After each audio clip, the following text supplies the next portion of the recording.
Mon père a toujours minimisé mes efforts, me qualifiant de juste moyenne et jetant mes récompenses. Imaginez sa surprise quand une journaliste est venue m'interviewer pour les 30 innovateurs de moins de 30 ans. Il a affirmé qu'elle s'était trompée d'adresse. Je m'appelle Océane Harmony et j'ai 28 ans. Il y a exactement 12 ans, mon père est entré dans notre salon de banlieue de Chicago, tenant un chiffon humide et une bouteille de polish au citron. Il s'est arrêté devant la cheminée en briques et a fixé le manteau. Sans un seul mot d'avertissement, il a saisi mon trophée de championnat de débat scolaire. J'ai regardé sa main s'ouvrir.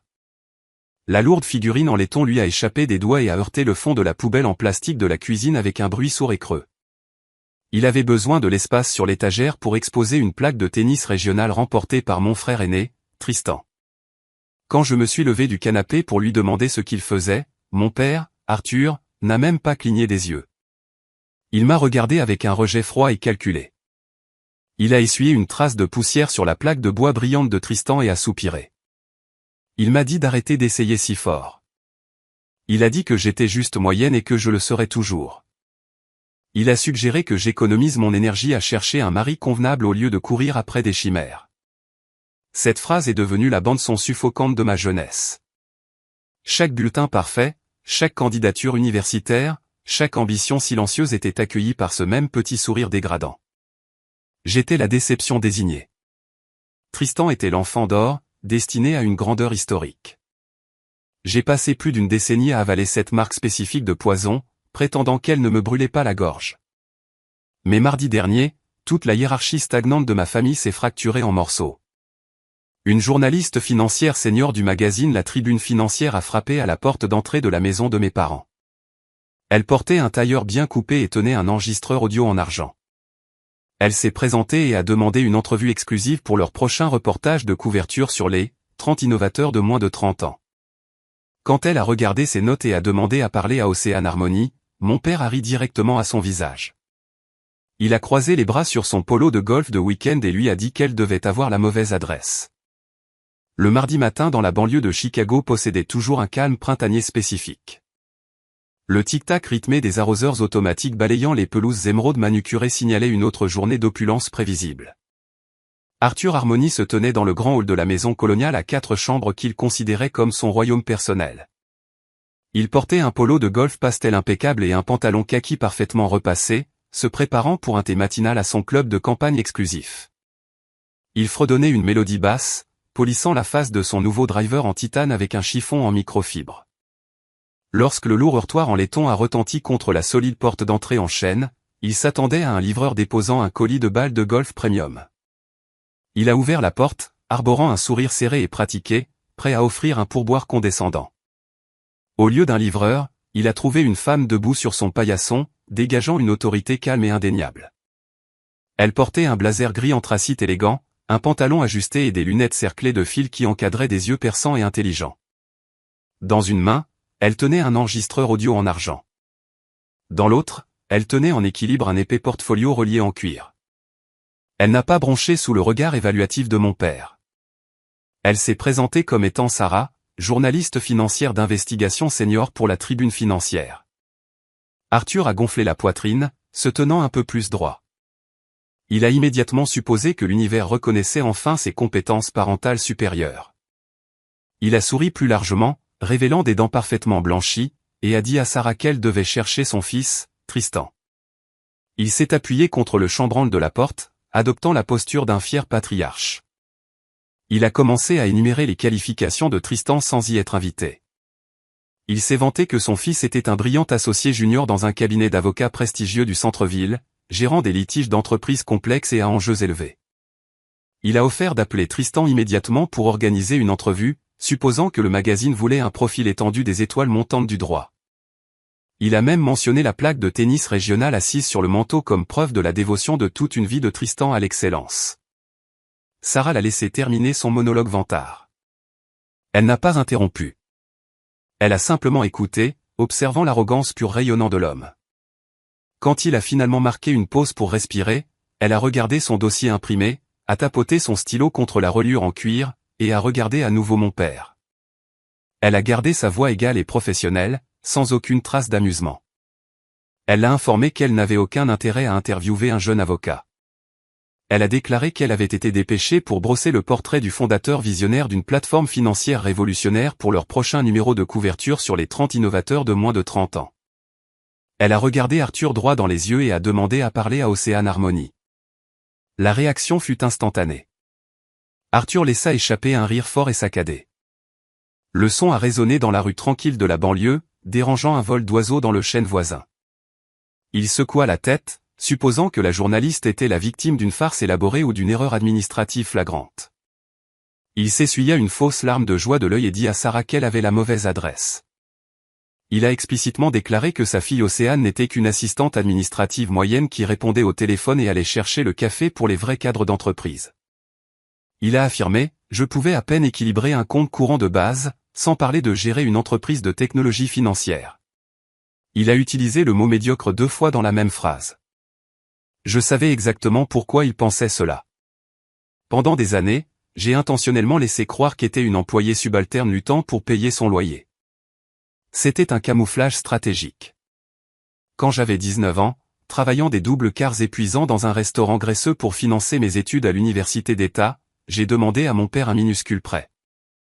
J'avais besoin d'exactement $150 pour déposer mes premiers documents d'enregistrement d'entreprise pour un projet de codage que j'étais en train de développer. Il s'est moqué de moi ce jour-là aussi, se tenant dans ce tout premier hall.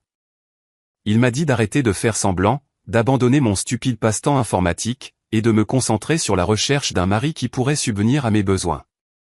Il s'est ensuite retourné et a donné $300 à Tristan pour un voyage au ski de fraternité sans scier.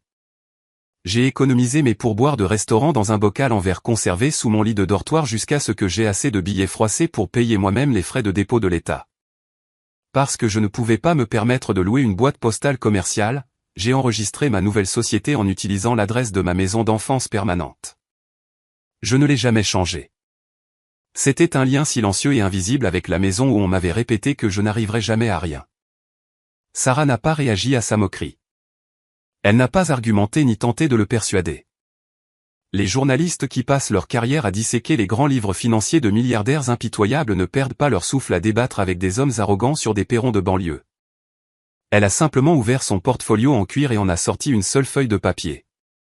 C'était une copie certifiée du registre d'entreprise original de l'État. Elle a tendu la main et a offert le document net à mon père. Arthur a pris le papier avec un sourire suffisant toujours plaqué sur son visage. Il a baissé les yeux, s'attendant à trouver une coquille.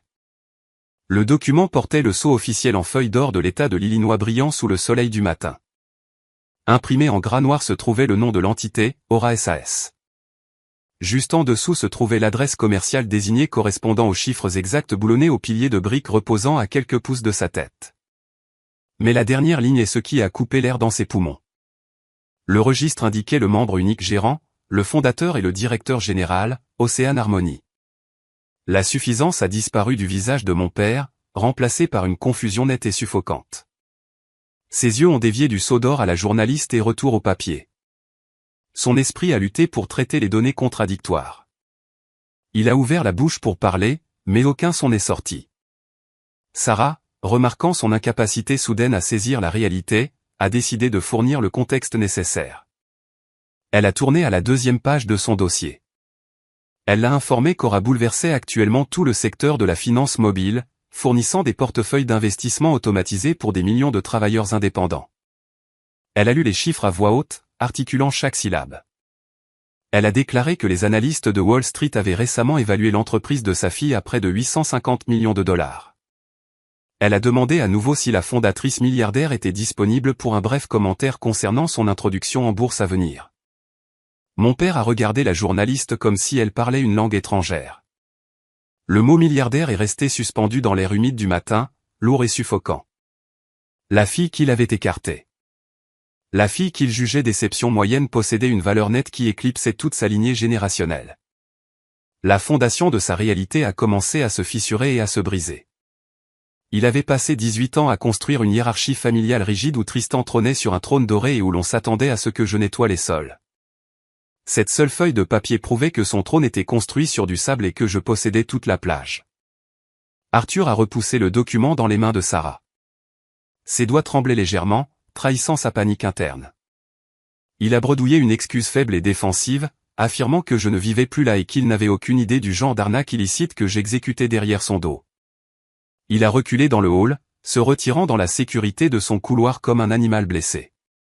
Sarah a offert un signe de tête polie, reconnaissant la peur brute rayonnant de l'homme. Elle a sorti une carte de visite noire élégante de sa poche et l'a placée délicatement sur la rampe du Porsche. Elle lui a demandé de lui transmettre la carte chaque fois qu'il découvrirait comment contacter sa propre fille. Arthur a claqué la lourde porte en chêne. Le heurtoir en laiton a retenti vivement contre le bois. Il est resté dans la lumière tamisée de son hall, agrippant le bord d'une console antique, essayant de calmer sa respiration rapide. Il n'a pas ressenti de fierté. Il n'a pas ressenti une once de joie pour le succès monumental de sa progéniture. Il a ressenti une menace profonde et terrifiante pour son propre ego fragile.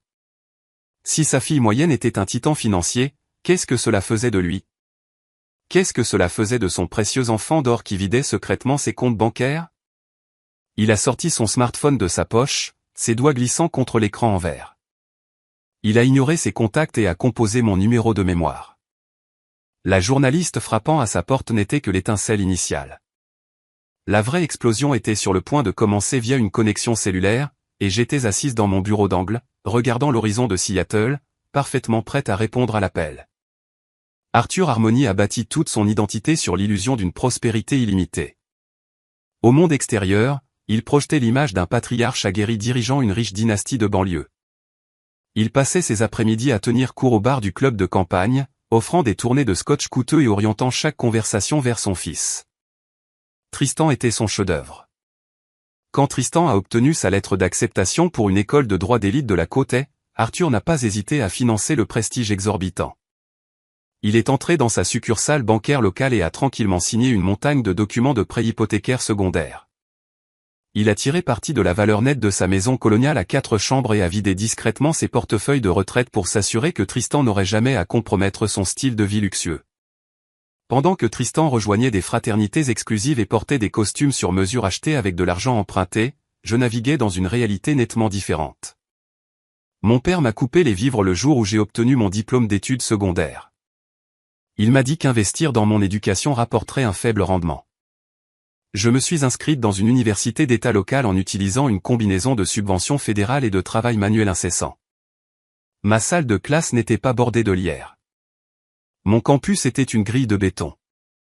Je passais mes journées à assister à des conférences bondées et mes nuits à travailler le quart de fermeture dans un restaurant ouvert 24h24 près de l'autoroute. J'ai appris la vraie valeur de la monnaie en raclant le sirop séché sur des menus laminés et en comptant l'argent des pourboires froissés à 2h du matin. Mes pieds me faisaient mal constamment, et mon uniforme portait toujours la légère odeur de café rassis et d'eau de javel industrielle, mais ce restaurant m'a fourni une éducation inestimable en économie pratique. J'ai vu des travailleurs indépendants, des travailleurs à la pige et des designers indépendants avoir du mal à gérer leurs revenus irréguliers. J'ai remarqué une absence flagrante d'outils financiers automatisés conçus spécifiquement pour les jeunes femmes travaillant à leur compte. Le secteur bancaire traditionnel les ignorait, exigeant des soldes minimums élevés et offrant des frais prédateurs. Elles avaient besoin d'une plateforme algorithmique rationalisée pour diversifier automatiquement leurs revenus et constituer une richesse à long terme sans nécessiter un master en finance. J'ai décidé de construire exactement cette plateforme. J'ai dépensé mes maigres pourboires pour un ordinateur portable remis à neuf. Lorsque mon quart de travail se terminait, je m'asseyais dans la banquette d'angle du restaurant, sirotant une eau froide et m'enseignant la syntaxe complexe du codage financier jusqu'au lever du soleil. J'ai étudié la modélisation prédictive, l'architecture de base de données et les protocoles de chiffrement sécurisés. J'ai appelé le prototype Aura. Le code initial était brut et l'interface utilisateur était rudimentaire, mais la logique fondamentale était immaculée. Le lendemain de ma remise de diplôme universitaire, j'ai emballé mes quelques affaires dans le coffre d'une berline mourante. Je n'ai pas assisté à la cérémonie de remise des diplômes. Je n'ai invité mes parents à me regarder traverser une Seine. J'ai simplement conduit vers l'ouest jusqu'à ce que les plaines plates du Midwest se dissolvent dans les montagnes imposantes de Californie. J'ai loué un appartement studio sans fenêtre dans la Silicon Valley, à peine plus grand qu'un placard de rangement. Les murs étaient fins comme du papier et la plomberie faisait un bruit de cliquetis chaque fois qu'un voisin ouvrait un robinet. Je vivais de ramen instantané et d'une haine farouche et inébranlable. J'ai consacré chaque heure de mon éveil à affiner l'algorithme Aura, le transformant d'un prototype fragile en un écosystème financier robuste et sécurisé. Sécuriser le capital initial s'est avéré être un exercice humiliant et épuisant. J'ai passé des mois à présenter mon logiciel à des sociétés de capital risque le long de Sand Hill Road. Je suis entré dans des salles de conférence en verre stérile, vêtu d'un blazer de magasin à prix réduit, faisant face à des rangées d'hommes riches en gilets polaires. Ils ont jeté un coup d'œil à mon diplôme de l'université d'État et à mon manque de réseau familial prestigieux et m'ont rejeté. Ils ont posé des questions condescendantes sur ma capacité à gérer la pression corporative. Ils ont suggéré que mon marché cible était trop spécialisé pour générer des revenus significatifs. Ils voulaient un fondateur charismatique avec un pédigré de l'Ivy League, pas une jeune femme tranquille d'un centre commercial du Midwest. J'ai refusé de laisser leur vision étroite dicter ma trajectoire. J'ai continué à affiner la présentation. J'ai cessé d'essayer de leur vendre un récit et j'ai commencé à armer mes données. La percée s'est produite lors d'une réunion de présentation avec un investisseur providentiel notoire, connu pour démolir les startups technologiques. Il était assis en face d'une table en chêne et raflée, examinant mes projections financières. Il n'a pas posé de questions sur mes antécédents ou mon père.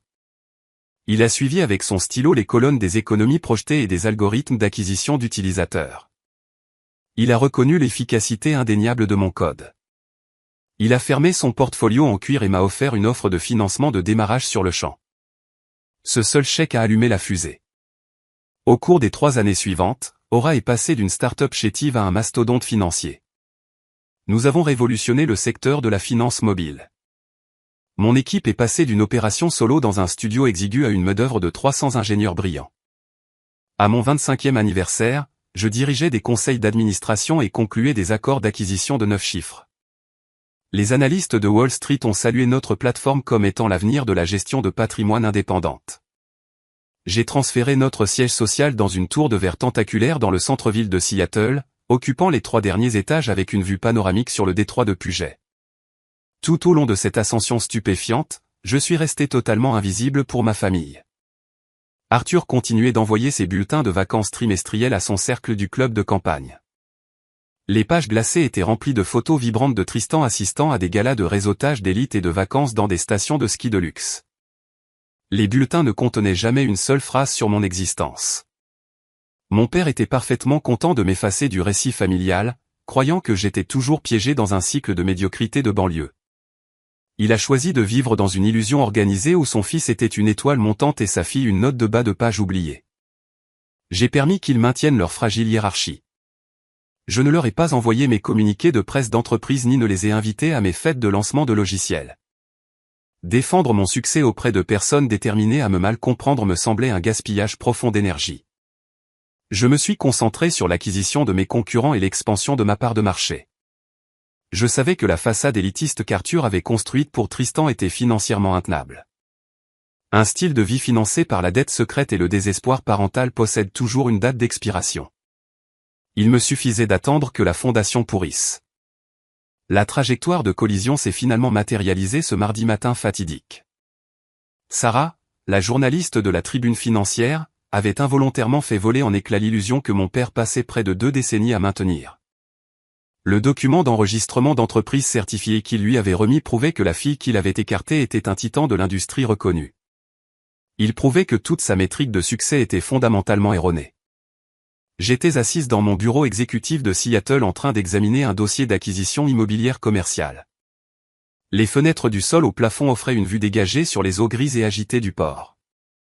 Mon bureau était une dalle de marbre poli, sans encombre, à l'exception d'un seul moniteur et de mon smartphone. Je savais que la journaliste devait visiter ma maison d'enfance ce matin-là pour vérifier mon adresse de dépôt d'entreprise initiale. J'anticipais une réaction, mais j'ai sous-estimé la vélocité de sa panique. L'horloge numérique de mon moniteur indiquait 10h14 du matin. Mon smartphone a vibré contre la surface en marbre. L'écran s'est allumé, affichant un indicatif régional familier de Chicago. C'était un numéro que je n'avais pas enregistré dans mes contacts, mais que je reconnaissais d'années de mémorisation. Arthur appelait. Il n'appelait pas pour offrir des excuses larmoyantes ou exprimer une fierté paternelle tardive. L'homme debout dans son hall de banlieue tenant un morceau de papier qui anéantissait sa vision du monde appelait pour réclamer son autorité volée. J'ai décroché l'appareil, balayé l'écran pour accepter la connexion, et me suis préparé à écouter le son d'un empire qui s'effondre. La connexion s'est ouverte. Le silence a plané sur la ligne cellulaire pendant 3 secondes angoissantes. Puis la digue a cédé. Arthur n'a pas demandé comment j'allais. Il n'a pas demandé si la journaliste sur son porche disait la vérité. Sa voix vibrait d'une panique frénétique et aiguë que je ne lui avais jamais entendue auparavant. Il a exigé de savoir quel genre d'arnaque illégale j'opérais en utilisant mon adresse résidentielle. Il m'a accusé de fraude électronique fédérale et d'orchestrer un système pyramidal complexe juste sous son toit. Il faisait les 100 pas sur le parquet de son hall. Je pouvais entendre le coup sec de ses crampons de golf frappant le bois, résonnant d'avant en arrière. Il a brossé un scénario ridicule où j'avais volé l'identité de cadre fortuné et engagé une fausse journaliste pour flatter mon propre ego. La gymnastique mentale pure requise pour inventer ce récit était stupéfiante. Il s'accrochait désespérément à n'importe quelle paille fictive pour éviter de confronter la réalité terrifiante que sa fille écartée était un titan financier. Je me suis affalé dans ma chaise ergonomique en cuir et j'ai écouté le déroulement d'un patriarche. Les hommes qui construisent leur estime de soi sur la subjugation de leurs enfants possèdent des systèmes nerveux incroyablement fragiles. Lorsque leur bouc émissaire désigné s'élève soudainement au-dessus d'eux, leur cerveau ne peut pas traiter les données. Arthur projetait ses propres insécurités financières profondes directement sur moi. C'était l'homme qui se noyait secrètement dans des prêts hypothécaires secondaires et des cartes de crédit premium au maximum juste pour maintenir une façade de club de campagne. Pour lui, la richesse soudaine ne pouvait être que le résultat de la tromperie, car la tromperie était la seule monnaie qu'il comprenait vraiment.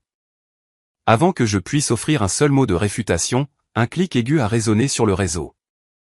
Une deuxième voix est entrée dans la mêlée. C'était Tristan. Mon père avait paniqué et avait immédiatement mis en conférence son enfant d'or, cherchant un renfort juridique. Tristan parlait avec le ton arrogant et poli d'un homme qui regardait trop de drames télévisés de salle d'audience. Il n'a même pas pris la peine de saluer. Il a immédiatement lancé une tirade dégoulinant d'autorité légale fabriquée. Tristan m'a informé qu'il enregistrait la conversation pour son cabinet. Il a lancé des mots juridiques lourds espérant intimider la petite sœur qu'il avait l'habitude de harceler dans le bac à sable. Il m'a accusé d'ingérence malveillante et de vol d'identité corporative. Il a affirmé que ma petite manigance avec la tribune financière était une diffamation directe du nom de famille Harmonie. Il a insisté que si l'article était publié, cela déclencherait un scandale dévastateur qui nuirait irrémédiablement à sa réputation immaculée dans son prestigieux cabinet d'avocats du centre-ville de Chicago. Il a exigé que j'appelle immédiatement le rédacteur en chef de la publication. Il m'a ordonné de publier une rétractation complète et d'avouer avoir fabriqué toute l'entreprise Aura. Il voulait que je dise à la presse que je souffrais d'une dépression psychologique. Il a même suggéré que prétendre une instabilité mentale temporaire était le seul moyen de sauver notre famille de la ruine publique. Il a promis que si je me conformais, il me représenterait personnellement et négocierait un règlement discret avec les investisseurs lésés qu'il supposait que je cachais. J'ai regardé la vue panoramique imprenable du détroit de Puget par ma fenêtre. Le ciel était une couverture ininterrompue de gris ardoise correspondant au détachement froid qui s'installait dans ma poitrine. J'ai pensé au contraste frappant entre nous deux. Tristan était un associé junior qui n'avait jamais plaidé une seule affaire dans un vrai tribunal. Il passait ses journées à rédiger des accords de non-divulgation standards et à aller chercher le déjeuner pour les associés seniors. Il maniait son diplôme de droit comme un instrument contondant, espérant que le pur volume de sa voix masquerait le profond vide de sa carrière. Je me suis souvenu d'un après-midi distinct pendant ma 2e année d'études secondaires. Tristan avait reculé sa toute nouvelle voiture de sport louée dans un mur de soutènement en béton. Le véhicule était un cadeau de remise de diplôme d'Arthur. Au lieu d'accepter la responsabilité, Tristan m'en avait accusé. Il avait dit à notre père que j'avais laissé un vélo dans l'allée, le forçant à dévier. Arthur m'avait privé de sortie pendant un mois et avait payé la franchise d'assurance sans poser de questions de suivi. Tristan m'a offert un sourire suffisant et triomphant à travers la table du dîner ce soir-là. Il avait appris très tôt que la vérité était sans importance tant qu'il contrôlait le récit. Mais Tristan ne traitait plus avec une adolescente sans pouvoir dans une cuisine de banlieue. Il tentait d'intimider le PDG d'une entreprise évaluée à près d'1 milliard de dollars. Il lançait des menaces juridiques vides à une femme qui conservait un vaste département juridique d'entreprise peuplé de certains des avocats les plus impitoyables de la côte ouest. Sa désespérance avait le goût de laiton bon marché. Ricanement l'interrogatoire a duré 7 minutes ininterrompues. Mon père est intervenu à nouveau, faisant écho aux exigences de Tristan. Ils se nourrissaient de leur panique mutuelle, construisant une chambre d'écho chaotique d'entitlement et de peur. Ils se peignaient comme les victimes tragiques de mon ambition imprudente. Ils croyaient sincèrement que leur autorité combinée briserait ma résolution. Ils s'attendaient à ce que je pleure, que je m'excuse, que je cède sous la pression et que je mendie leurs conseils.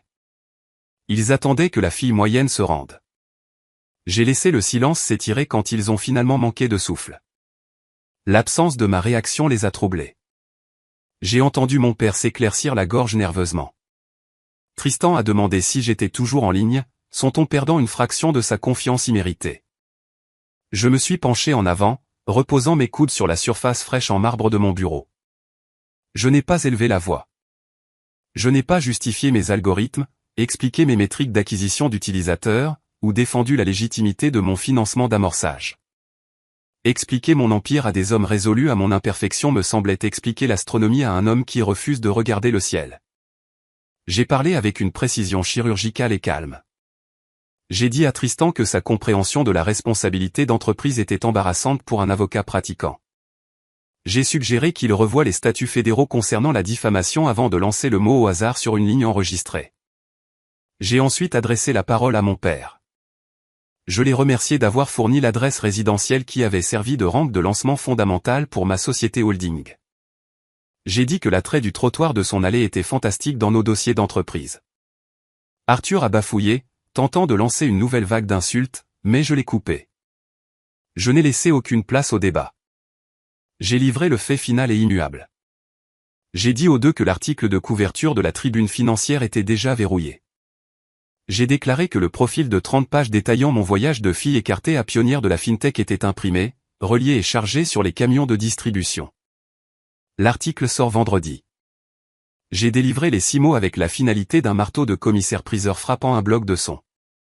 J'ai appuyé sur le bouton rouge de mon écran, coupant la connexion avant que l'un d'eux ne puisse prendre une respiration. J'ai posé le téléphone face contre terre sur mon bureau. Le silence dans mon bureau exécutif est revenu, net et imperturbable. Je savais que raccrocher n'éteindrait pas le feu. Cela ne ferait que verser de l'essence sur leurs égos fragiles. Les narcissiques n'acceptent pas la défaite par un réseau cellulaire. Ils ont besoin d'une cible tangible. Ils ont besoin d'un public pour valider leur réalité fabriquée. Arthur et Tristan étaient acculés dans un coin psychologique, et leur seule stratégie restante était une attaque frontale désespérée. Le gala annuel des 30 moins de 30 ans de la tribune financière était prévu pour ce samedi soir. L'événement était organisé dans une salle de bal vaste et opulente au cœur du centre-ville de Chicago, à moins d'1 heure de route de la forteresse de banlieue de mes parents.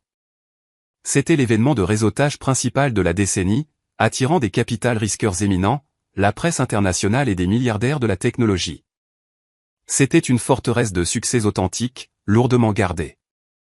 J'ai ouvert mon calendrier numérique et j'ai examiné mon itinéraire de week-end. Mon assistant exécutif avait déjà organisé mon vol en première classe pour l'Illinois et coordonné mon service de sécurité privée pour le gala. Je savais avec une certitude absolue qu'Arthur et Tristan étaient en train de se précipiter pour formuler une contre-attaque. Ils brûlaient probablement leur faveur limitée et tiraient parti de leur lien creux du club de campagne pour s'assurer l'accès à l'événement exclusif. Ils avaient l'intention de m'acculer en personne.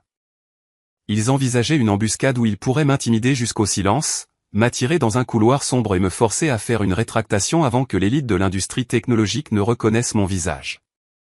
Ils voulaient protéger le fragile non-harmonie de l'embarras perçu de mon triomphe.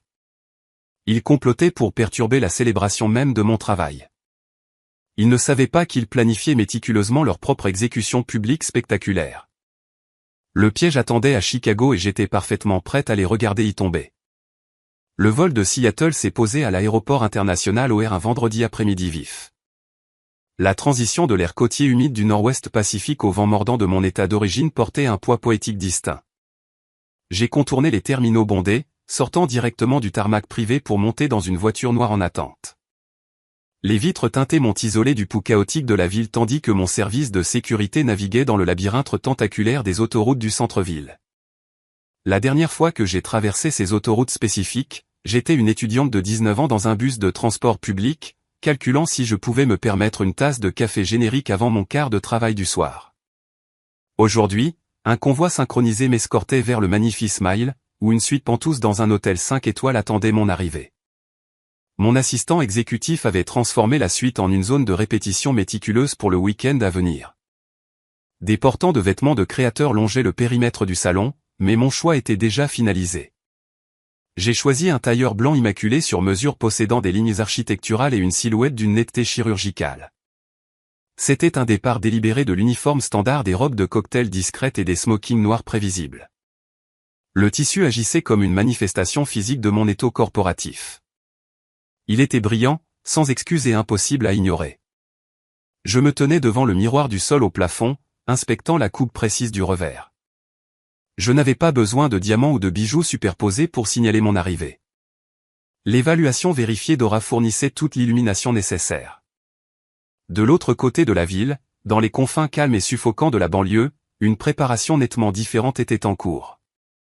Arthur et Tristan étaient enfermés dans une course effrénée pour infiltrer le gala Forbes des 30 moins de 30 ans.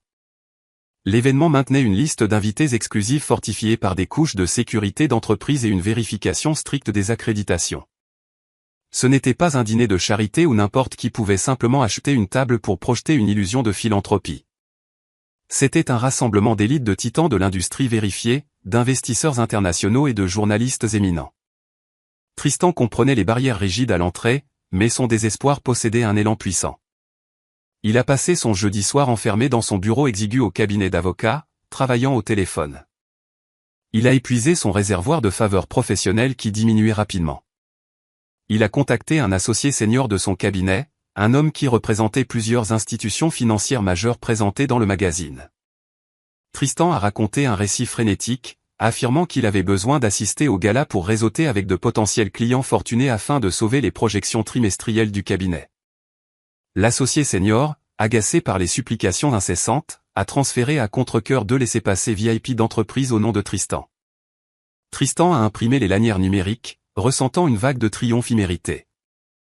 Il croyait sincèrement avoir déjoué un appareil de sécurité de plusieurs millions de dollars.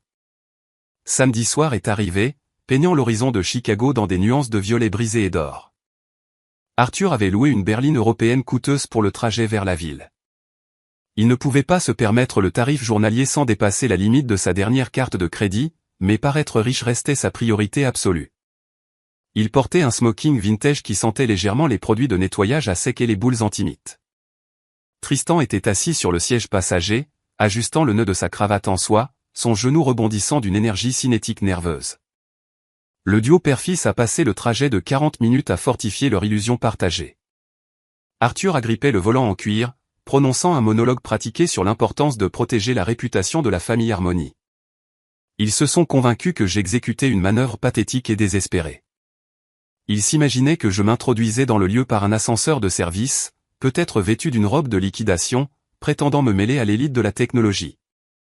Ils ont planifié leur intervention avec la précision d'une frappe militaire. Arthur prévoyait d'attraper mon bras, de me traîner vers le vestiaire et de me forcer tranquillement dans un taxi en attente avant que quiconque avec un appareil photo ne remarque ma présence. Tristan avait l'intention d'acculer les éditeurs du magazine, d'agiter ses accréditations de cabinet d'avocats et de menacer d'un procès en diffamation tentaculaire s'ils osaient imprimer mon nom. Il marchait vers une forteresse lourdement fortifiée de succès authentiques, ne portant rien d'autre que les armes creuses de leur propre arrogance. Le gala avait lieu à l'intérieur de la grande salle d'un hôtel historique du centre-ville. Le lieu dégageait une opulence sensorielle écrasante. De hauts plafonds voûtés présentaient des détails en feuilles d'or complexes réfléchissant la lumière d'une douzaine de lustres en cristal en cascade. L'air vibrait du murmure sophistiqué des capital risqueurs concluant des accords en coulisses et des journalistes obtenant des interviews exclusives. Les serveurs en uniformes impeccables circulaient dans la foule, équilibrant des flûtes à champagne en cristal et des amuse-gueules délicats sur des plateaux en argent. Un quatuor à cordes positionné sur une estrade de velours jouait des reprises classiques de chansons pop modernes, fournissant une toile de fond élégante au réseautage à enjeux élevés. Arthur et Tristan ont cédé la voiture de location au voiturier, montant sur le tapis cramoisi menant à la grande entrée. Ils se sont approchés du poste de contrôle de sécurité principal, agitant leur laissez-passer VIP emprunté avec une confiance exagérée. Le personnel de sécurité a scanné les codes barres, a hoché la tête brièvement, et s'est écarté. Arthur a ajusté sa posture, gonflant la poitrine en franchissant le seuil. Il a ressenti un profond sentiment de validation, supposant qu'il appartenait naturellement aux milliardaires et aux pionniers de l'industrie. Il a balayé son regard à travers la salle étincelante, évaluant les participants à travers son objectif de banlieue étroit. Ils ont immédiatement commencé leur chasse. Ils n'ont pas regardé vers le centre de la pièce où trônaient les fondateurs éminents et les investisseurs principaux. Ils ont contourné la scène principale illuminée et le choral de presse désigné. Au lieu de cela, ils ont fouillé les ombres. Ils ont vérifié les coins tamisés près des portes de la cuisine, les zones de sièges isolés et les barres d'appoint. Ils ont examiné les visages du personnel de traiteurs et des coordinateurs d'événements, s'attendant à me trouver caché derrière un plateau d'amuse-gueule ou se rétrécissant contre un pilier décoratif. Leur biais inhérent les rendait totalement aveugles aux véritables dynamiques de pouvoir de la pièce. Ils sont passés juste à côté des PDG de conglomérats technologiques mondiaux, supposant que les jeunes cadres vêtus de vêtements minimalistes étaient de simples assistants. Tristan vérifiait son téléphone toutes les 3 minutes, son pouce glissant agressivement sur l'écran en vert. Il s'est essuyé une fine couche de sueur de son front, tentant de masquer son anxiété croissante. L'échelle tentaculaire de l'événement commençait à l'intimider. Il a réalisé que les personnes se tenant épaule contre épaule dans ce bal contrôlaient les institutions financières même qu'il essayait désespérément de satisfaire à son cabinet d'avocats. Il a commandé un double scotch au barman le plus proche, faisant glisser le liquide d'un seul coup peu gracieux. Il avait besoin du courage chimique pour maintenir sa façade. J'ai observé toute leur pitoyable patrouille depuis un poste d'observation sécurisé. La salle verte VIP était située sur un balcon mezzanine surplombant directement la grande salle de bal. L'enceinte vitrée teintée offrait une vue dégagée parfaite sur la foule tout en rendant les occupants totalement invisibles pour le sol en dessous. Je me tenais près de la vitre, tenant une flûte d'eau minérale pétillante, flanqué de mon directeur des relations publiques principales et de mon chef de la sécurité d'entreprise. J'ai regardé mon père heurter involontairement un investisseur providentiel en vue, omettant de s'excuser parce qu'il était trop occupé à scanner les issues de secours pour trouver sa fille. J'ai regardé mon frère tirer sur son col, son assurance arrogante se dissolvant régulièrement en un pas frénétique et agité. Ils avaient l'air remarquablement petits. L'architecture imposante de la salle de bal et la densité pure de la richesse vérifiée réduisaient leur arrogance de banlieue à une performance dénuée de sens. J'ai pris une lente gorgée de mon eau, suivant les mouvements erratiques de Tristan. Son désespoir visible a suscité une curiosité analytique spécifique dans mon esprit. Un avocat junior assistant à un événement de réseautage devrait projeter un charisme calme et calculé. Tristan, cependant, ressemblait à un homme se tenant au bord d'une falaise abrupte, attendant une forte bourrasque de vent. Sa panique semblait structurelle, pas seulement sociale. J'ai détourné le regard de la vitre surplombant la salle de bal et j'ai posé mon verre en cristal sur une table voisine. Le piège était parfaitement tendu pour la présentation sur la scène principale. Mais une exécution d'entreprise réussie nécessite de connaître toutes les vulnérabilités de son adversaire. J'ai décidé qu'il était temps de découvrir exactement ce que mon frère enfant d'or cachait sous son smoking de location coûteux. J'ai quitté la vitre teintée du balcon mezzanine, permettant au lourd rideau de velours de se fermer. L'énergie vibrante et chaotique de la grande salle de bal en dessous s'est estompée en un bourdonnement sourd et sophistiqué. Mon salon vert privé fonctionnait comme un centre de commandement d'entreprise temporaire plutôt que comme une simple zone d'attente. Des moniteurs lumineux longeaient une longue table de conférence en acajou où 3 de mes cadres supérieurs examinaient les livrables finaux pour notre trimestre à venir. Je me suis versé un verre d'eau minérale fraîche et me suis assise à côté de Marcus, mon directeur de la conformité principale. Aura n'était plus seulement une application de gestion de patrimoine rationalisée. Nous développions notre infrastructure à un rythme époustouflant. Plus tôt ce mois-ci, j'ai autorisé la création d'une division subsidiaire dédiée à l'acquisition de portefeuilles substantiels de créances de consommation en difficulté. Notre objectif était d'acheter ces passifs toxiques, de les restructurer et d'offrir un allègement réel des prêts aux groupes démographiques même que les secteurs bancaires traditionnels ignoraient régulièrement. Pour exécuter une transaction financière de cette ampleur, mon cabinet avait besoin d'une vérification rigoureuse de chaque entité juridique impliquée dans le transfert d'actifs. Je n'ai pas bâti une entreprise d'1 milliard de dollars en laissant la conformité au hasard. Marcus m'a tendu une tablette numérique élégante affichant les principaux fournisseurs représentant les créanciers basés à Chicago. J'ai fait défiler le registre alphabétique, mon doigt traçant le texte lumineux. Je me suis arrêté brusquement. Nichée entre 2 conglomérats bancaires d'entreprise se trouvait la crête familière de Kensington et Lowell. C'était exactement le cabinet d'avocats prestigieux du centre-ville où mon frère Tristan régnait prétendument en tant qu'associé junior montant.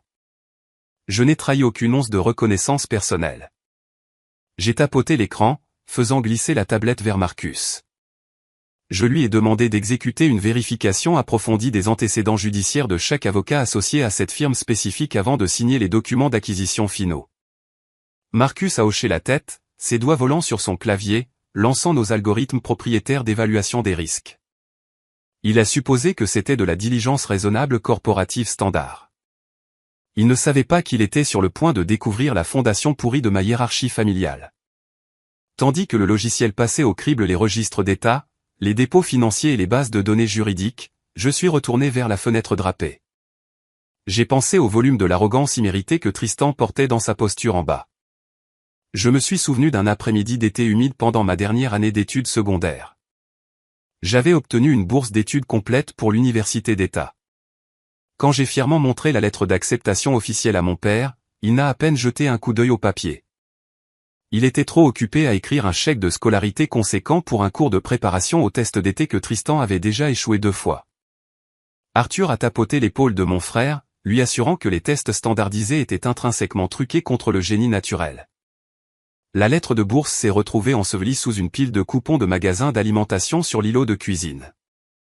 Tristan avait appris très tôt que ses échecs profonds seraient toujours fortement subventionnés, tandis que mes plus grands triomphes seraient toujours pénalisés par un silence assourdissant. Un carillon doux du terminal informatique a interrompu ma réflexion tranquille. Je me suis retourné et j'ai remarqué la couleur s'échapper rapidement du visage de mon directeur de la conformité. Marcus possédait une attitude stoïque, endurcie par des années d'enquête sur la fraude corporative. Mais les données qui remplissaient son écran le troublaient clairement. Il a pivoté son moniteur vers moi, sa voix basse et prudente. Il m'a informé que l'algorithme avait signalé un passif critique grave au sein de l'effectif de Kensington et Lowell. Il a pointé son stylo sur un fichier numérique spécifique portant le nom de Tristan Harmony. Le récit immaculé que mon père avait passé des décennies à cultiver s'est désintégré à travers l'écran lumineux en quelques secondes. Tristan n'était pas un avocat performant et à la cote montante, concluant des accords à des millions de dollars et côtoyant l'élite. Il était un passif disgracié. L'Ordre des avocats de l'État de l'Illinois avait discrètement suspendu son permis légal 3 mois plus tôt. Le dossier disciplinaire détaillait une séquence de violations éthiques profondes et stupéfiantes. L'enfant d'or avait franchi la limite légale ultime, irrémédiable. Il avait systématiquement accédé aux comptes de fiducie des clients sécurisés de son cabinet, mélangeant des fonds entièrement protégés pour payer secrètement une montagne écrasante de dettes de jeux illicites. Les données brutes dressaient le tableau pathétique et dévastateur d'un homme se noyant dans son propre orgueil. Tristan avait développé une dépendance sévère aux paris sportifs offshore et au poker à enjeux élevés. Lorsque son salaire d'associé junior n'a pas suffi à couvrir ses pertes croissantes, il a paniqué. Au lieu de faire face aux conséquences, il a siphonné des milliers de dollars des fonds des clients vulnérables, supposant qu'il pourrait récupérer le déficit avant que les audits trimestriels ne détectent sa trace. Il avait joué avec la vie des autres et avait perdu spectaculairement. Il était confronté à une révocation imminente et à une menace d'acte d'accusation fédérale si les fonds volés n'étaient pas réapprovisionnés d'ici la fin du mois fiscal en cours. Sa carrière était un cratère fumant. La piste d'enquête ne s'est pas arrêtée à mon frère. Notre logiciel a facilement suivi les injections d'argent frénétiques récemment déposées sur les comptes bancaires gelés de Tristan.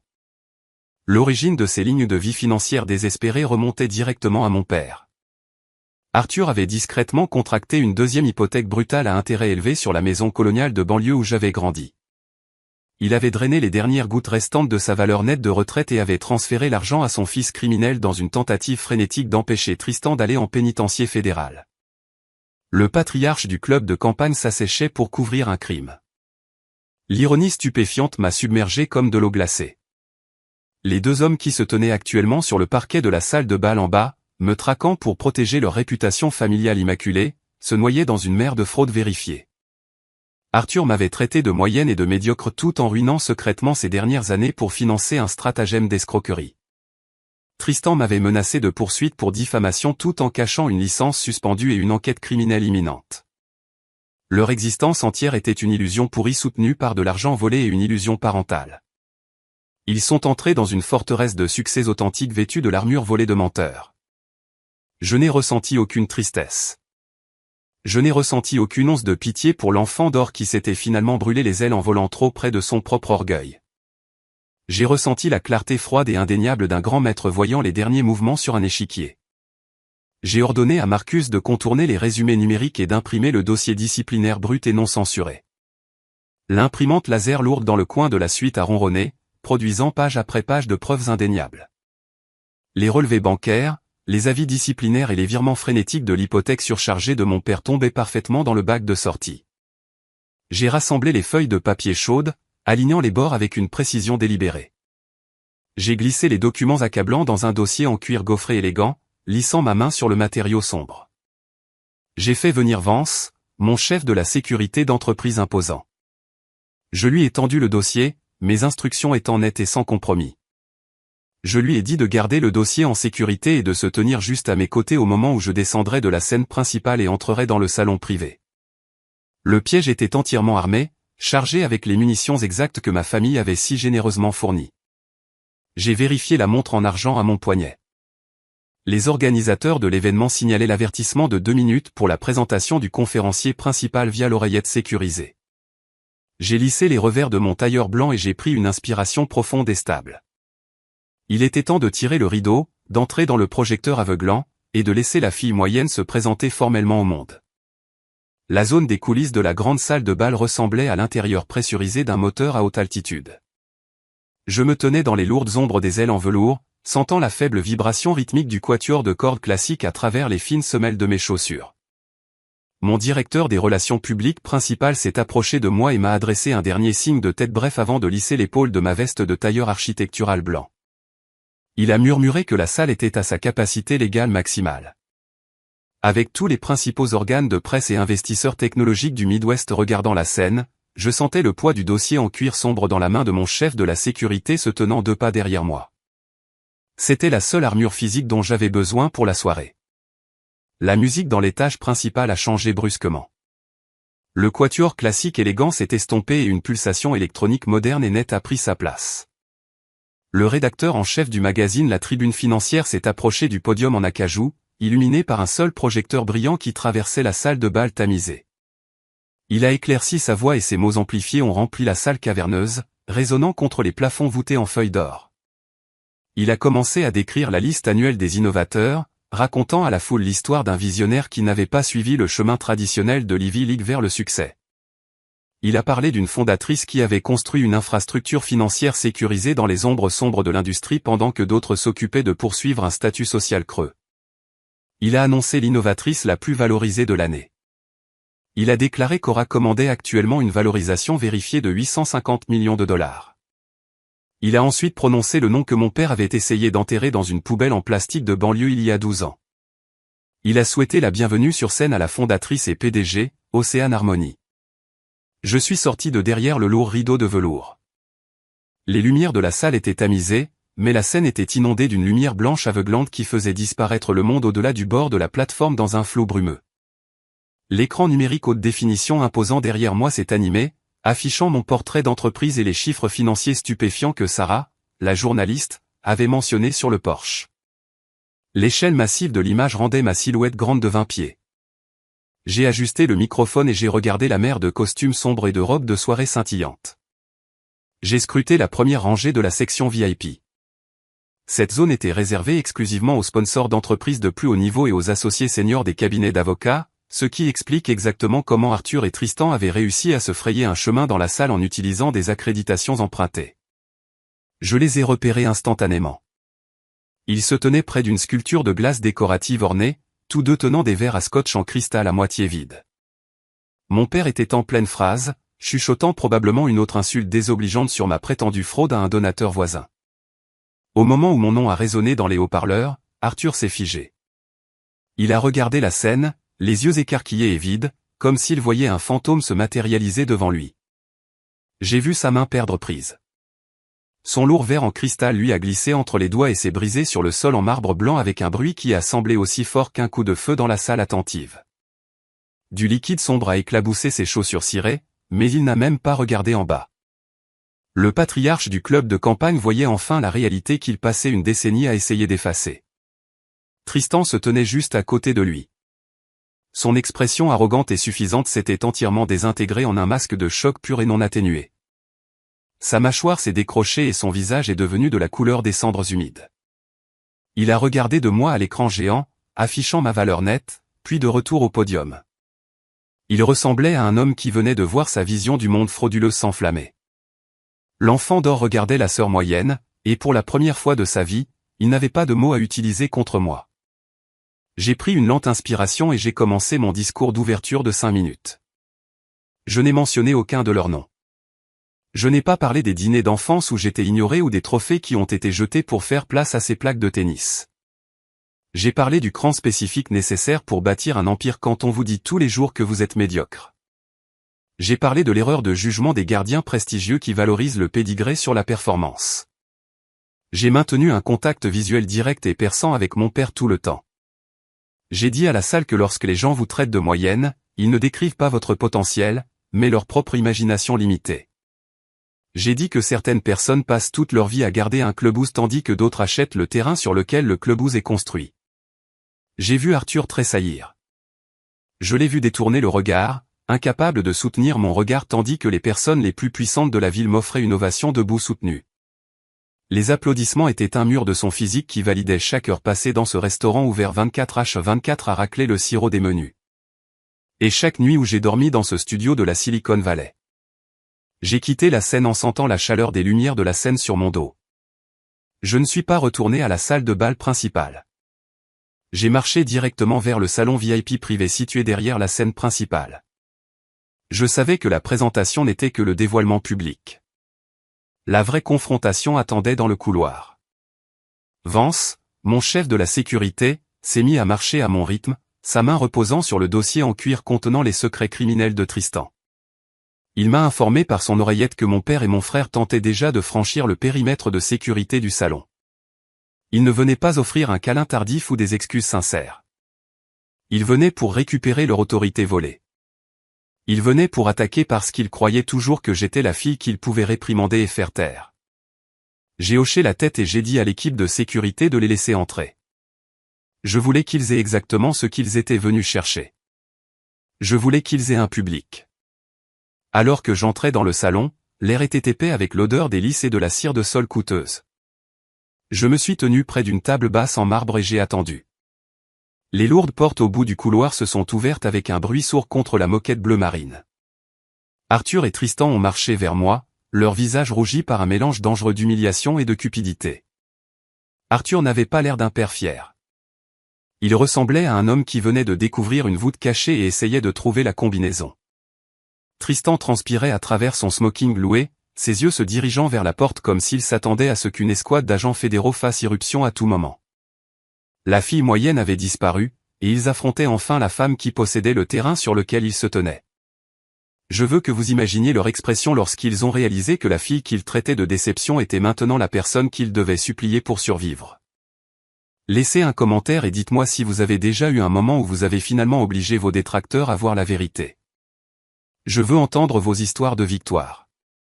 Restez avec moi, car l'embuscade des vautours était sur le point de commencer et j'avais la preuve de chaque mensonge qu'ils avaient jamais raconté. Les lourdes doubles portes du salon VIP se sont ouvertes avec un bruit sourd contre la moquette bleu marine. Je ne me suis pas retourné immédiatement. Je suis resté debout près de la fenêtre du sol au plafond, regardant les lumières scintillantes de l'horizon de Chicago se refléter dans la vitre. L'air de la pièce était frais et portait l'odeur coûteuse de l'ozone filtré et des lys frais. J'ai entendu le claquement rythmé de mes chaussures de paire suivi du frottement inégal et frénétique des pas de mon frère. Ils n'ont pas attendu d'invitation. Ils n'ont pas attendu que l'équipe de sécurité annonce leur présence. Ils ont marché au centre de la pièce avec la confiance imméritée d'hommes qui croyaient que leur lignée leur accordait un siège permanent à n'importe quelle table. Arthur s'est arrêté à 3 pieds derrière moi. J'ai vu son reflet dans la vitre. Il ajustait les poignets de son smoking vintage. Sa poitrine était gonflée comme un rapace. Il n'était plus l'homme stupéfait qui avait laissé tomber son verre sur le parquet de la salle de bal. Il avait passé les 20 dernières minutes dans le couloir à remonter méticuleusement son ego. Il avait trouvé un moyen de transformer mon succès en sa propre réalisation. Je l'ai regardé lisser ses cheveux et s'éclaircir la gorge avec une autorité pratiquée. Il a parlé le premier. Sa voix portait une chaleur creuse et forcée qui a fait picoter ma peau. Il m'a appelé Océane, comme si nous avions passé tous les dimanches matins des 10 dernières années à partager du café au lieu d'années de silence glacial. Il m'a dit qu'il était fier de moi. Il a dit qu'il avait toujours su que je possédais une étincelle latente de grandeur. Puis le pivot a commencé. Il a fait un pas de plus près, son reflet s'agrandissant dans la fenêtre sombre. Il ricanement a affirmé que son traitement sévère pendant ma jeunesse était une stratégie pédagogique délibérée. Il a réellement utilisé l'expression « motivation peu conventionnelle ». Il a insisté qu'en me refusant un soutien financier et en m'appelant moyenne, il avait forgé l'endurance nécessaire pour survivre au monde impitoyable de la technologie. Il voulait être l'architecte principal de ma résilience. Il a suggéré que ma valorisation de 800 millions de dollars était le dividende direct de son éducation. Il s'est tenu là, s'attendant à ce que je me retourne et le remercie pour les nuits froides au restaurant et les années où j'étais un fantôme invisible dans ma propre maison. Je n'ai pas offert la satisfaction d'une réponse. J'ai gardé mon regard fixé sur les lumières de la ville. J'ai pensé à l'hiver où j'ai porté des chaussures avec des trous dans les semelles parce que je devais choisir entre de nouvelles chaussures et mes frais d'hébergement de serveur. J'ai pensé au bulletin de vacances où j'étais un espace vide. Arthur tentait de coloniser ma victoire, revendiquant mon indépendance comme son propre design intelligent. C'était une démonstration stupéfiante de flexibilité narcissique. C'était un homme qui pouvait regarder une montagne que j'avais escaladée seul et dire à tout le monde qu'il avait fourni l'oxygène. La tension atmosphérique dans la pièce a changé lorsque Tristan a finalement brisé son silence. Mon frère n'était pas intéressé par les origines philosophiques de mon succès. Il vibrait d'une énergie cinétique brute qui frôlait l'hystérie. Il a poussé notre père et s'est placé dans mon champ de vision. L'enfant d'or poli qui commandait autrefois chaque pièce avec un sourire suffisant avait disparu. À sa place se tenait un homme avec de la sueur imbibant le col de sa chemise et des yeux qui se dirigeaient vers la porte comme s'il s'attendait à ce qu'une escouade d'agents fédéraux fasse irruption à tout moment. Ses mains tremblaient si fort qu'il devait les enfoncer dans les poches de son pantalon de smoking. Il n'a pas pris la peine de raconter l'histoire du « dur amour ». Il m'a dit d'arrêter de jouer la comédie. Il m'a accusé d'être une thésaurisatrice égoïste de ressources. Il a avoué qu'il était dans une situation qui nécessitait une liquidité immédiate et totale. Il a admis que ses dettes de jeu avaient atteint un point de rupture. Il a révélé qu'il devait 400 000 $ à un groupe de créanciers offshore qui ne se souciait pas de ses accréditations de cabinet d'avocat ou du nom Harmonie. Il m'a dit qu'il avait utilisé des fonds de clients pour rester à flot et que l'audit de conformité du cabinet était prévu pour lundi matin. Il avait précisément 48 heures pour reconstituer le capital volé ou il ferait face à un acte d'accusation criminelle pour détournement de fonds. Il a exigé que je lui fasse un chèque. Il a dit que pour quelqu'un de ma valeur nette, 400 000 $ n'était qu'une erreur d'arrondi privé. Il a affirmé que puisque j'avais utilisé l'adresse de la maison familiale pour enregistrer ma première entreprise, j'avais une obligation morale et légale de protéger la famille d'un scandale public. Il a utilisé le mot « loyauté » comme s'il s'agissait d'une note de rançon. Il a insisté sur le fait que mon succès était un atout familial et qu'il avait droit à une part de celui-ci pour sauver sa vie. Il m'a regardé et a dit que je lui devais les années où il avait été le fils parfait pendant que j'étais à l'ouest, étant une déception. Je me suis finalement détourné de la vitre. Le mouvement était lent et délibéré. J'ai regardé mon frère, son visage déformé par un mélange de cupidité prédatrice et de terreur brute et authentique. C'était le garçon à qui tout avait été donné sur un plateau d'argent, et il avait réussi à transformer tout cela en ruine fumante. Il avait joué avec la vie des autres, et maintenant il voulait que je paie pour le privilège de sa criminalité. Arthur est intervenu à nouveau, sa voix perdant sa chaleur forcée et adoptant le tranchant d'un ordre. Il a dit que Tristan avait raison. Il a dit qu'un Harmonie en prison serait une tâche sur l'empire que j'étais en train de construire. Il a suggéré que si je voulais rester en couverture de la tribune financière, je devais m'assurer que les problèmes juridiques de mon frère disparaissent discrètement. Ils étaient une équipe de vautours se tenant dans une pièce où ils n'avaient pas été invités, exigeant un festin qu'ils n'avaient pas gagné.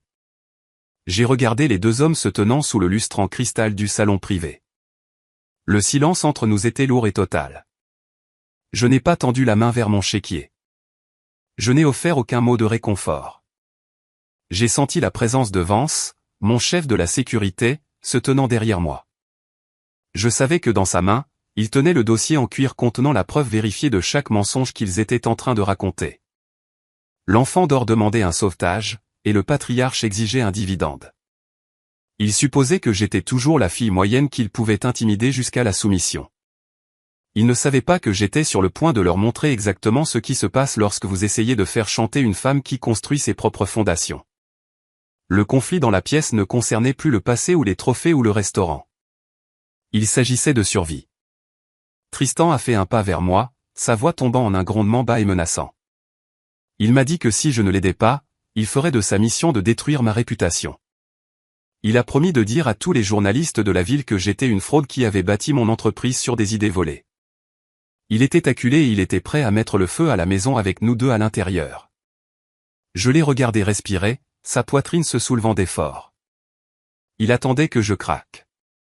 Il attendait que la fille moyenne cède. J'ai simplement fait signe avance de s'avancer. La vraie exécution était sur le point de commencer. Je me suis tenu au centre du salon privé et j'ai permis au silence de s'épaissir jusqu'à ce qu'il ressemble à un poids physique dans la pièce. J'ai regardé les deux hommes se tenant devant moi et j'ai senti une clarté froide et cristalline balayer les dernières traces persistantes de mon besoin infantile de leur approbation. Tristan se penchait vers moi, sa respiration lourde et râpeuse, ses yeux brillants d'une intense intensité prédatrice désespérée. Il n'était plus l'enfant d'or poli qui tenait court au club de campagne.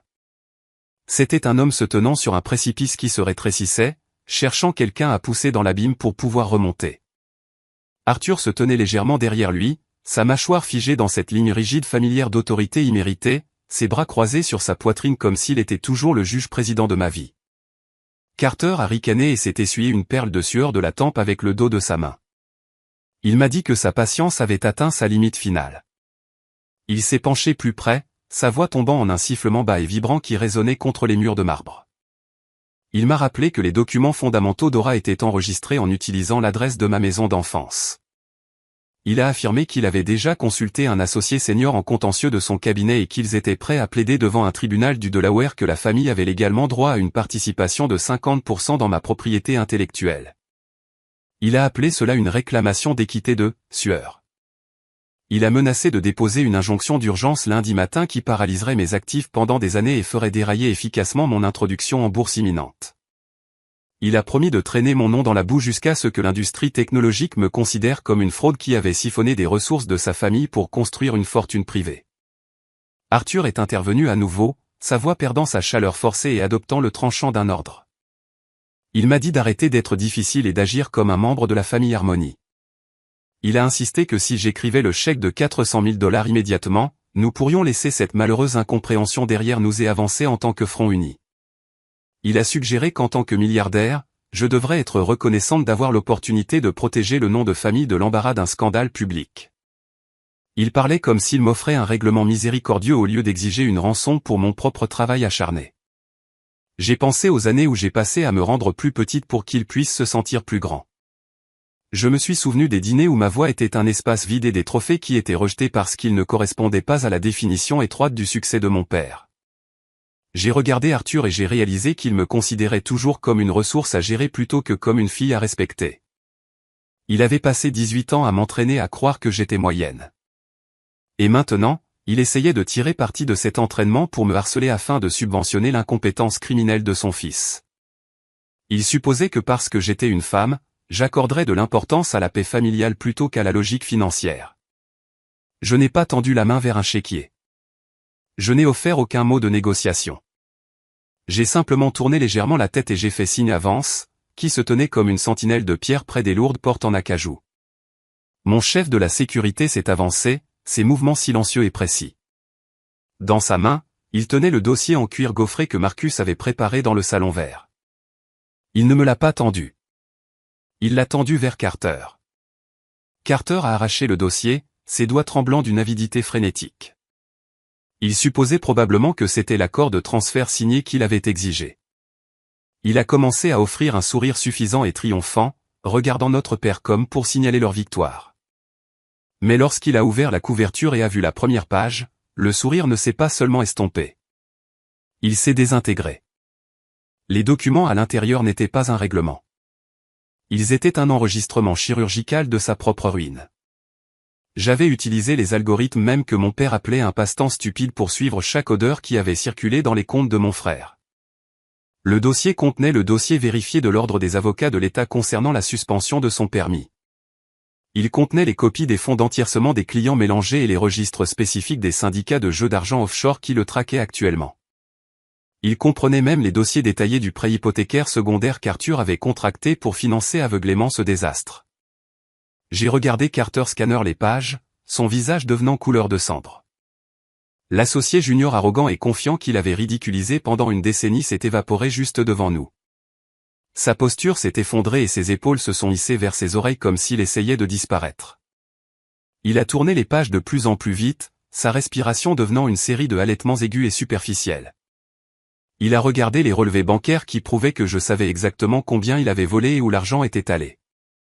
Il a réalisé que la sœur moyenne qu'il avait ridiculisée pendant une décennie n'était pas seulement prospère. Elle était son juge et son jury. Arthur s'est avancé et a arraché le dossier des mains tremblantes de Tristan. Il a exigé de savoir ce que j'essayais de faire. Mais alors que ses yeux parcouraient les mêmes faits froids et durs, il est tombé dans un silence terrifiant et absolu. Il a vu sa propre signature sur les documents hypothécaires qu'il avait cachés au monde. Il a vu la preuve que son enfant d'or était un détourneur de fonds confronté à un acte d'accusation fédérale. Le public qu'il avait assemblé en bas pour sa propre performance n'était plus de son côté, et il savait que le masque s'était finalement fissuré. Je suis resté ferme et j'ai regardé directement mon père. Je lui ai dit que je n'avais pas bâti mon empire sur la permission d'hommes comme lui. J'ai expliqué qu'Aura était construite sur des données vérifiées et que les données contenues dans ce dossier étaient la seule chose qui comptait. Maintenant, j'ai dit à Tristan que s'il prononçait même le mot « procès », je remettrais ce dossier entier au procureur fédéral lundi matin avant même que les portes du palais de justice ne s'ouvrent. J'ai clairement indiqué que je n'étais pas son filet de sécurité et que je ne serais pas son guichet automatique. J'étais la personne qui détenait les reçus pour chaque mensonge qu'il avait jamais raconté. Le silence dans le salon était absolu.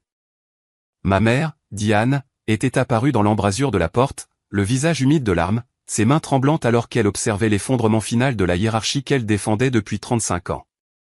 Elle a regardé mon père, puis moi, et pour la première fois de ma vie, elle n'a pas eu de remarques dédaigneuses ou de critiques acerbes. Elle a regardé la fille qu'elle traitait d'inutile et a vu une femme qui avait finalement trouvé les documents pour prouver qu'elle était suffisante. J'ai regardé Tristan laisser tomber le dossier sur le sol, les pages éparpillées sur la moquette bleu marine comme des feuilles d'automne. Il m'a regardé avec un mélange de haine et de terreur authentique et brute. Il a réalisé que son trône d'or était parti, et que la maison où il avait grandi était construite sur une fondation de dettes que je contrôlais maintenant.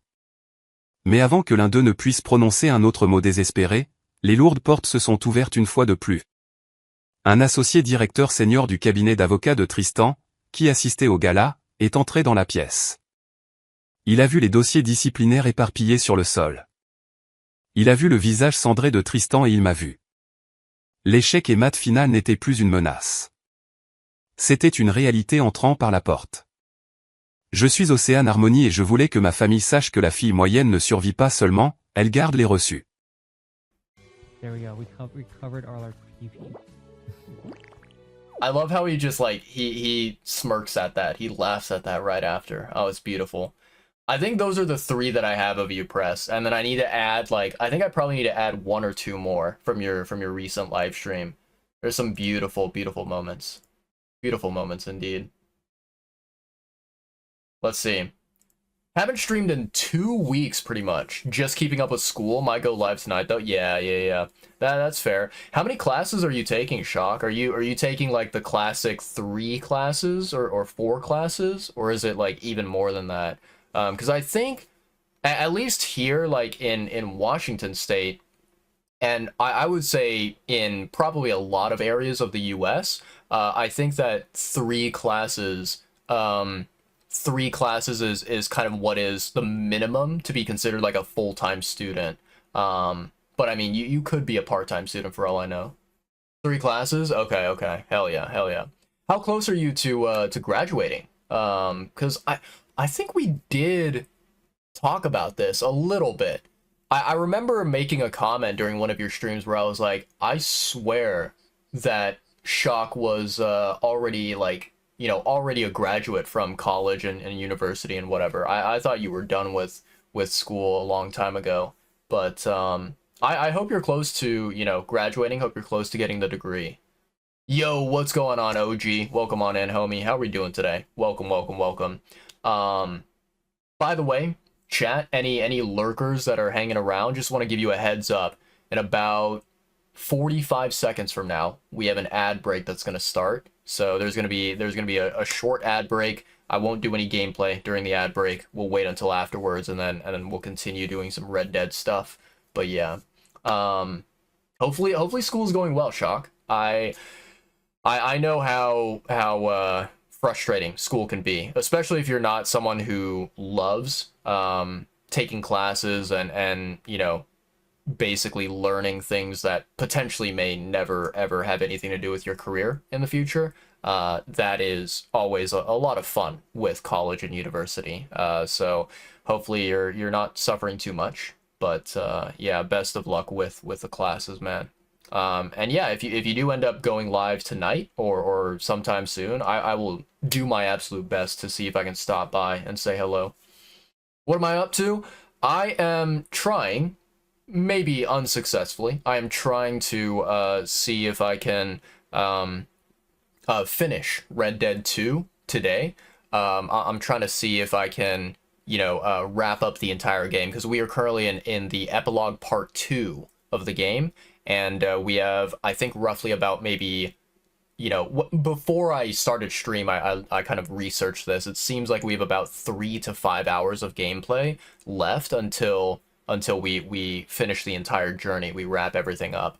So I'm trying to see if I can get through the main story, focus on the narrative, and see how the entire game, you know, comes to an end, how it wraps up, how everything is concluded, you know. You've been in the process for a minute. Can say with confidence. Can say with confidence. College has not been for me. Yeah, no, I'm right there with you, Shock. Right there with you. Let's see.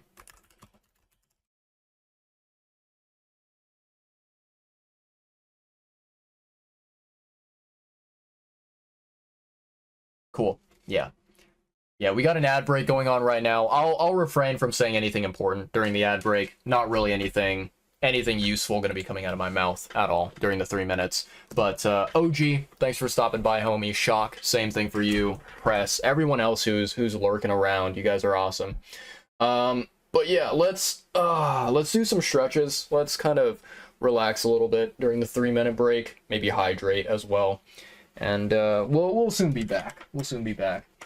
Yeah, school is not my thing. It's really not. I've been doing this journey for a long time as well, and it's not fun. It's not fun at all. Oh man. But you know, it's kind of like a quote unquote necessary part of life, I feel. You know, if you want to get a good solid career that doesn't, you know, end up kicking you out after a certain amount of time, you kind of need a degree or whatever to succeed, to actually be noticed by companies and whatnot. It's the way the world works, and it's just nah. Oh, I hate it, but it is what it is. All right, let's see, we have about a minute and a half left on the ad break, so we're chilling, we're good to go. Ah, there we go. All right. Cool. All right. Am I missing anything in Discord here? Not really anything interesting. Oh, wow. Oh, shit. Uh-oh. Oh, Discord is bugging out. Well, this is new. Huh.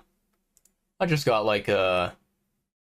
Yeah. I just got like an error message in Discord saying that messages failed to load in certain like channels. Oh, that's crazy. Yeah, I wonder what's happening. Seems like Discord is having some kind of technical issues, you know. Not really doing too hot right now. Capybara, professional hole finder. That is a beautiful redeem, Shock. Thank you for that. Oh, copy not finding the hole. Oh man, I love those redeems.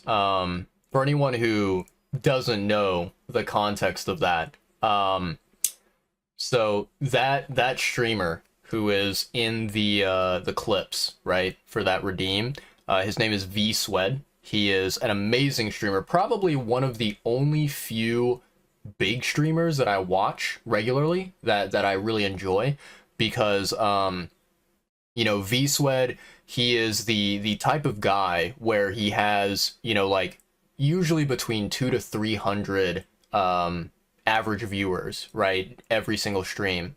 And so he's a pretty, I would at the very bare minimum say that he's a medium-sized streamer, like professional streamer.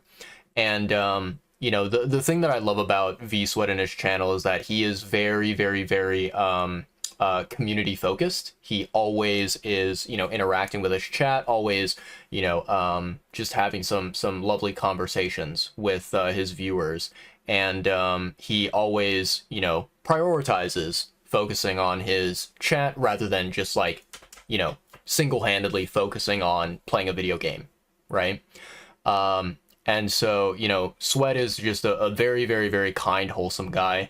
And every time that, like, you go into his chat and you say hello to him, he will always, you know, reply back and be like, hey, how's it going? How have you been? How's your day been? What you been up to? You know?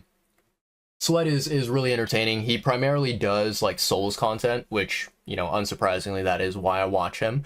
But one, you know, really, really cool thing about him, for those of you out there, like, I know, for example, Puna is probably someone who would vibe really well with VSwed.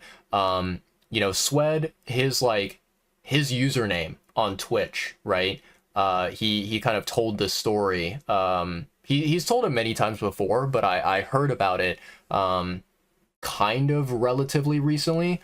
He told a story about like how he came up with that username, and he basically said that he wanted to go with Swed, SWED, and the reason why is because SWED is like kind of an abbreviation, an acronym that stands for smoke weed every day, right? But Swed was not available on Twitch, so he just put a V in front of it, and so he just became known as VSwed. But yeah, Swed is someone who, if you guys don't know anything about him, he does, like, he doesn't do it on camera, but during his stream, you know, maybe like once every half hour or once every hour or something like that, he will, Swed will partake in the bong. He will smoke a little bit on stream, and he doesn't, you know, he doesn't have his camera turned on or anything whenever he does do the smoking, just because, you know, he feels like it's not really something that his viewers need to see or anything like that. But yeah, he is a fellow enjoyer of the leaf, you know, fellow enjoyer of the green stuff. But yeah, he's a very, very, very cool, very chill homie, and I always appreciate him because he's very welcoming to everyone, and it doesn't matter, you know, if you are like a new viewer or a regular chatter, he's always, you know, super duper kind and wholesome no matter what. But yeah, so the context behind those clips. So Sweat has a really, really, really cool, like, a cool system with his streams.